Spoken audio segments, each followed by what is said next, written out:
Hoje vamos falar de Estrada Maldita de 2007.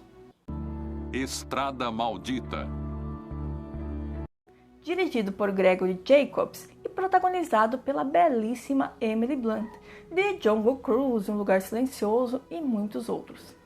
Aqui ela encarna uma mocinha presa ao papel de se fazer difícil, que acaba pegando uma carona com um colega na véspera do Natal para ir para sua casa.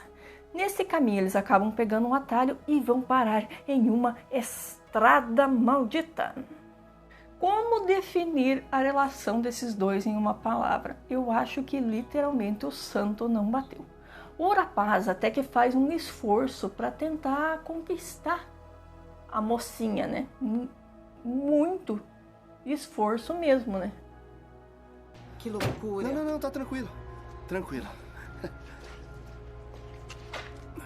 Vamos lá. Agora a mocinha é de uma antipatia que, se isso não fosse se desconstruindo durante a trama, corria o risco de a gente odiar ela e aí não comprar os perengues que a moça passa. Eles vão indo então, tendo essa relação maravilhosa pelo caminho, que deixa a gente extremamente desconfortável em assistir, porque, como eu disse, a mocinha é de uma antipatia que Por fim, ele se perde durante o caminho. Na verdade, ele sempre esteve perdido, porque o que a mocinha não sabe é que ele não ia naquela direção. Ele morava perto da faculdade, ele só foi naquela direção para poder dar carona para ela e assim poder estabelecer um vínculo ali, né? Desde o começo da viagem, ela simplesmente não vai com a cara dele sem motivo aparente, porque o homem está fazendo um favor para ela, mesmo que ela esteja pagando metade da viagem. Ele fica ali aos pés dela, fazendo tudo que ela quer. Ele faz compras no mercado com coisas que ela gosta de comer. Compras essas que ela abandona no estacionamento para poder caber as malinhas dela no porta-malas. Como eu disse, com o passar da narrativa isso vai se desconstruindo. Graças a Deus. Porque até uma boa parte do filme a gente fica com uma raiva dela, porque ela é simplesmente desse jeito, sem motivo.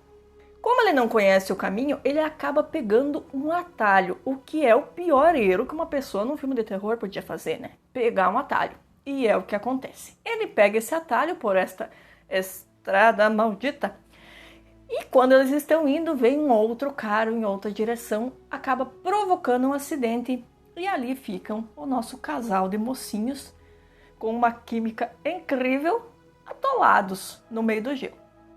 O outro carro simplesmente desaparece, o carro que causou o acidente, e ali ficam eles presos com o carro atolado, sem sinal de celular, como é típico de um filme de terror.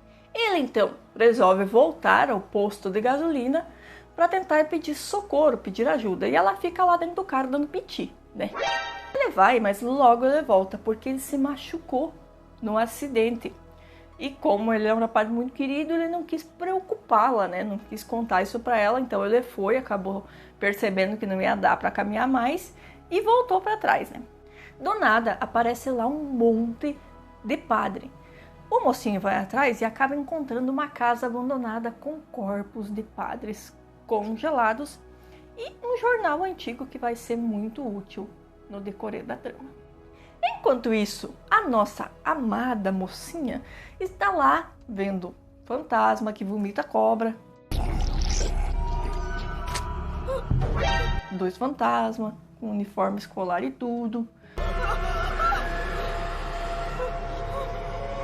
Nessa que é a noite mais longa que a humanidade já viu.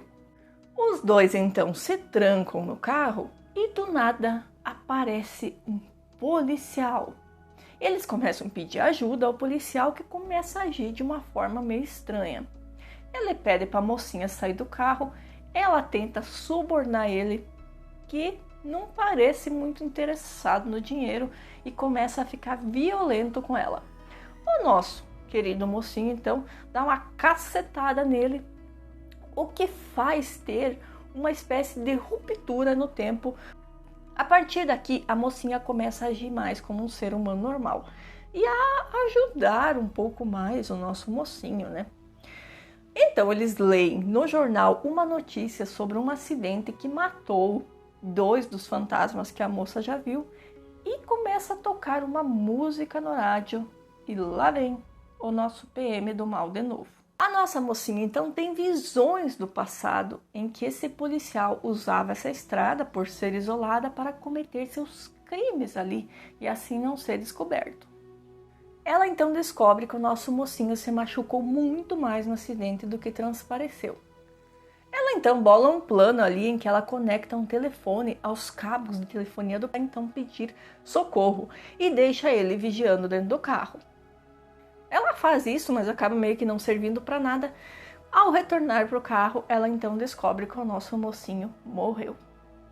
Gente, você foi. Ela tira o corpo do nosso mocinho dentro do carro e então aparece um outro veículo que oferece ajuda a ela. Veículo esse muito parecido com o envolvido no acidente que deixou eles ali, né? Mas tudo bem. O motorista, então, conta à nossa mocinha o histórico de tragédias que há ali naquela estrada. O policial que parava pessoas ali e as matava, os padres que morreram congelados e até mesmo o próprio policial que acabou sofrendo um acidente com os 2 jovens que a moça viu anteriormente.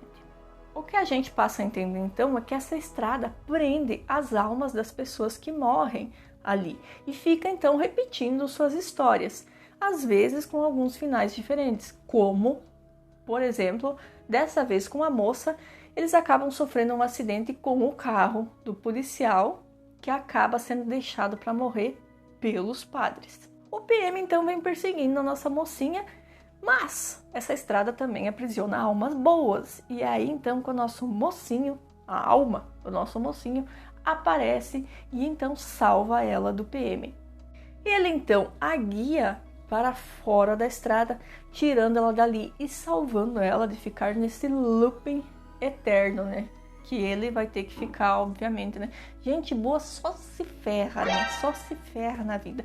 Olha só, a menina é insuportável. Ele passou o filme inteiro tentando agradar essa peste. Pois chega aqui no final, ele ainda fica preso lá e ela sai por aí livre, leve e solta. Obviamente, como eu disse, essa personagem veio sendo desconstruída durante o filme inteiro, então aqui no final já dá pra ver que ela já é outra pessoa e não aquela insuportável que começou o filme. Esse filme é meio lento e meio chato no começo, mas eu acho que da metade pra frente ele começa a ficar bem interessante, com os fantasmas, a história da estrada, os enigmas por trás daquelas mortes e a incógnita, né? Se o nosso casal de mocinhos vai ou não vai conseguir sair dali, né?